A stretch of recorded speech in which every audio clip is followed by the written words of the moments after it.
too lazy to be the demon lord, so I'll just let the rest of you do it. Games, snacks, anime, and manga. That was my life, and I liked it. There wasn't much to it, but you know, what more did there really have to be as a high school student? I mean, yeah, I could do with a girlfriend and all, but it's not like I needed one to keep living. Even while the rest of the people in my class formed up to have fun and eventually made their own groups, it didn't mean I had to be a part of it. I wasn't being bitter. It just wasn't like I needed friends. It's not that I was unsociable, I just preferred to associate in my own way, and that way happened to be online. There were plenty of people I could talk to on there and, yeah, you might say it's not the same, but it's not as though it matters as long as you're enjoying your time, right? Especially since I had people who I knew would enjoy the exact same hobbies I did. We would play the same games, and chat whenever we needed. I was definitely the type of person who preferred having all the comforts of home at my disposal. Long sessions of dungeon raiding in MMOs, binging movies, and relaxing in bed. I've heard some holy people spend years traversing the world and endless time in meditation trying to reach such a nirvana, and oh, what? Lucky me. It was here in my own room the whole time. You could say that it was a bit excessive, but likes are likes because you like them.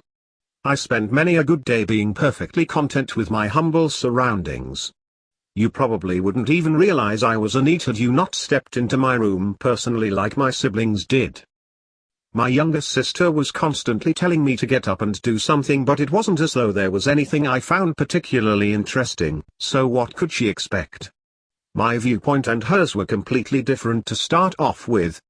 She was very much one of the more outgoing types, and along with my older brother being the same way, I believed I added a much-needed balance to our fine ecosystem of a home life. You can tell a fish to run, but as long as those fins remain fins, it's going to flop till it drops. Similar to people, I believed we are all best when placed in our own element, and I knew mine. Extroversion might not be my cup of tea, but introversion was a domain I solely ruled with an iron grip. Even if on occasion this caused a clash of ideals and lead to fights breaking out. I remembered that even my parents would sometimes give me disappointed looks when my sister would bring it up, but it's not as though I was doing anything really wrong, was it? Why is there any reason to be sad? I'm just not like you, okay? Couldn't that be enough? You live your life your way and I live mine my way. What kind of person do you expect to become if you stay an unsociable shut-in? If you don't even have the basic sense of how to deal with people around you, how will you be when you're older? Are you just going to spend your life hiding from the world? Yes.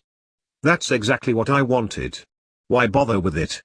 Many people are annoying, and they're constantly pushing their beliefs onto you, and sticking their noses into your business.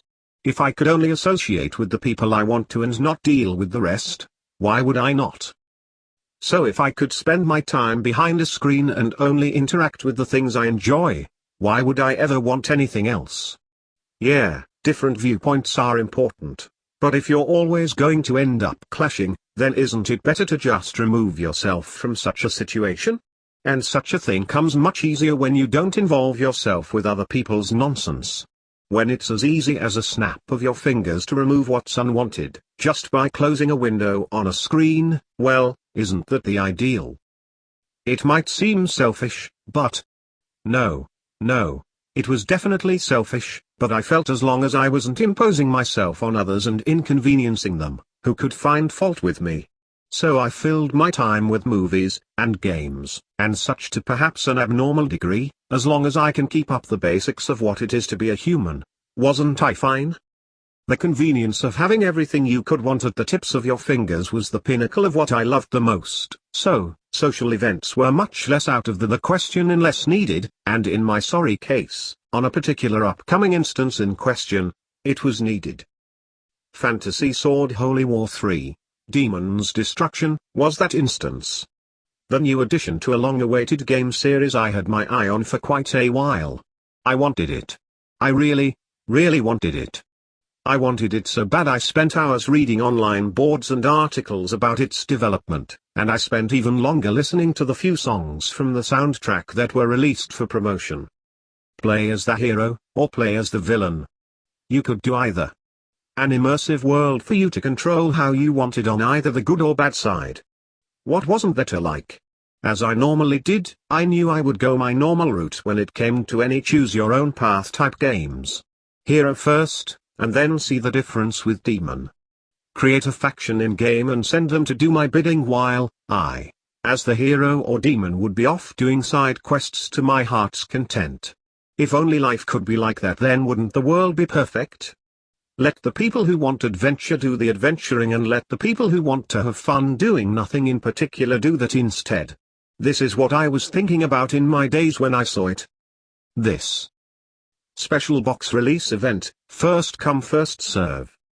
My heart sank. Sure, I could order it online, but the special box release was in stores only, and even if I did find one online, scalpers would have doubled the price. So on the day of the release I set off opening my door to the outside world. This was the last part I remember, because the next thing I knew all I was seeing was white. Blinding light so bright, but for some reason I couldn't shield my eyes, and then darkness. I tried to move, to make noise, to do something, but nothing happened. Finally there was a fluttering of light that crept into my view. It alternated from light to dark until finally my fuzzy vision began to clear and I felt something large on my back. It was warm and soft, yet sturdy. What is this? I thought to myself. Pat, pat. Huh? Pat, pat, pat. It continued. Someone was patting me? Why? Who would be doing this? Wasn't I just about to walk to the game store downtown?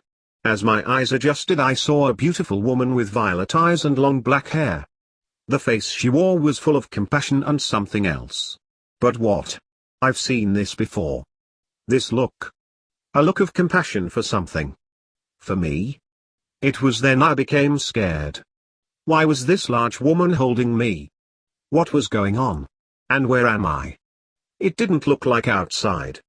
No, I was definitely in an indoor place. What kind of place? Why are these walls made of stone? And why is it so dark? What's with all this candlelight? Actually, why the hell can't I talk? The woman continued to stare at me with those violet eyes, and while I tried to say something, anything, I let out a small gasp. Is this what my family meant? That one day I wouldn't be able to interact with people like normal? But, no. This definitely wasn't a normal situation, was it? It wasn't. It couldn't be. I continued to stutter as I frantically looked around. There, I saw it to my side. A large mirror. I continued to mutter. Oh, are you about to talk? Are you going to say your first word? I continued to stare at the mirror. Yes? She urged. In my reflection I didn't see my body. It was mine, but it definitely wasn't at the same time. I was controlling the hands, and the legs. I was controlling the head, but none of these were mine. They were red, or rather, I should say, I was red. My face, my hands, my legs, and my body. I was red. And the woman wasn't large. In fact, I assumed she must have been average height, because there in my reflection, I definitely saw I was a toddler. Wait, why the hell am I a red toddler? I screamed inside. And as I turned back to the woman, I let out the only thing I could think of to say. Hi.